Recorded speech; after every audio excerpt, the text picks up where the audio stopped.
Alright, so my last video I responded to episode 3. I saw that for the first time after seeing the first 2 episodes a couple of weeks ago. And I thought, as a quick recap, I thought episode 3 was incredibly weak. Just set piece after set piece, nothing really going on. And so I went into episode 4 just feeling that maybe the show has kind of lost ground, maybe lost some focus on what it's trying to accomplish here. Well, I have to say episode 4 was a lot stronger than episode 3. It was very character driven, very story driven, very focused on what it wanted to accomplish. And I have to say I was much more satisfied after seeing episode 4. We didn't have, plots thrown in just because we had to see what the hobbits were doing or whatnot. But what I liked here was just an idea of what they're trying to accomplish with this storylines. But at the same time, this still brings up questions. If you haven't heard me before, if this is your first time hearing me talk about this show, I haven't read the books. I haven't read any of the Lord of the Rings trilogy. I haven't read The Hobbit. I haven't read The Silmarillion or any of the other expanded whatever. I don't know, and it's hard for me to, I won't say grasp, but for me to understand exactly who is doing what and for what reason why. I'm only able to catch up with what they're showing me. I'll be the first to admit, the first time I saw Fellowship of the Ring, I didn't like it, simply because I didn't know what's going on. I didn't understand the orcs. I didn't understand the Uruk-hai. It was just a bunch of things going on. It's just over the years watching it, I enjoy it as a movie-going watcher. Here, it was almost kind of the same thing, but at the same time, there was a few things I had some more, I will say, technical aspects that I had some issues with.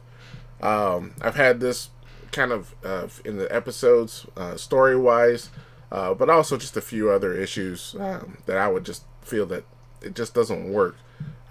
For example, Galadriel swimming across the ocean to go back just didn't make a whole lot of sense. I wasn't convinced that, that was actually something that would be accomplished. But here, we have, multiple things. Obviously, we had the elf who was, the elf, there's multiple elves. We have Galadriel who's stuck in the island. Was it Numaria or something like that? I'm trying to remember. I watched the episode trying to remember the name of the land, and here I am forgetting again. And, you have the queen who is kind of stuck in her ways. She had an omen as to the end of the land, and, she's trying to protect her people. So, that gives her a reason as to what she's doing. Why we don't see the king. We have a reason for that. We see the dwarves and Elrond.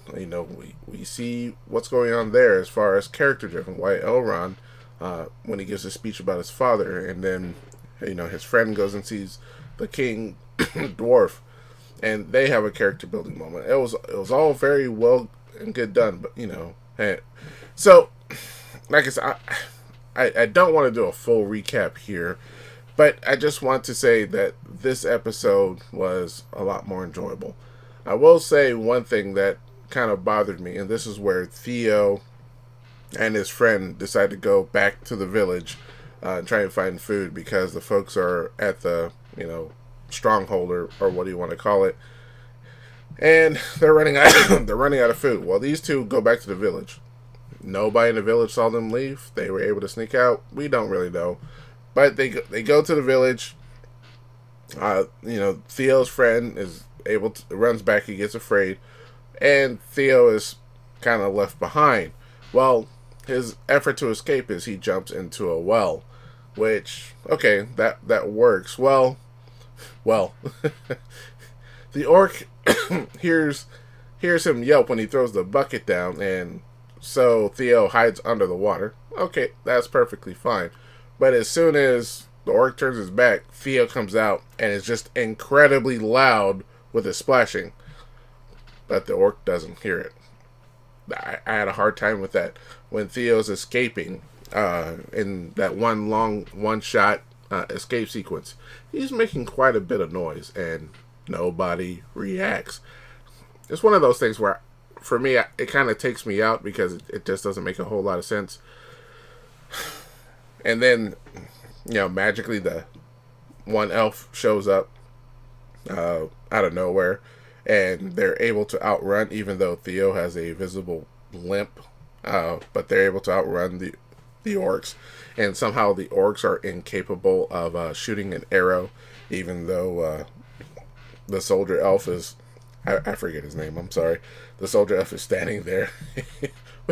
So it's those kind of things where I just, for the sake of entertainment, I'm enjoying the show, but it's just things like that where I just have a hard time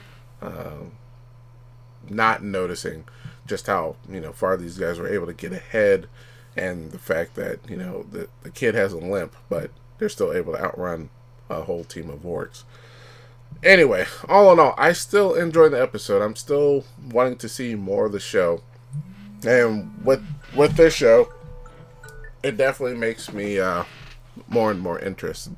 And the fact that we got to see an omen at the end that kind of swayed the Queen's decision to do something different, and it helped. Was it Elrond? Not Elrond. Isildur. Once again, I'm getting these names all mixed up.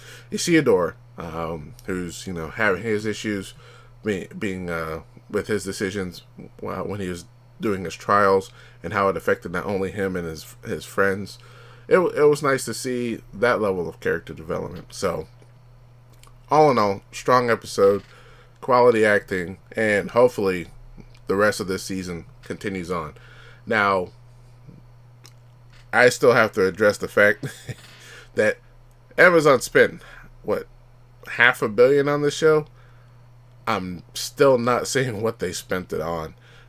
Everything on this show seems very pedestrian, average. I'm afraid if they spent a lot of money and they're not going to see the return that they're going to hope for. That's a whole lot of money. Anyway, that's it for me. I'm excited until the next episode coming in a few days. Hope you guys enjoyed it as well. Let me know, post in the comments below. If you like what I had to say, by all means hit that thumbs up button. If you want to hear more of my ramblings, you can always subscribe. I'm on my road to 200 subscribers. Thank you guys so much for listening to me talk about this show and anything else I feel like talking about. It's all good. I'll talk to you guys next time.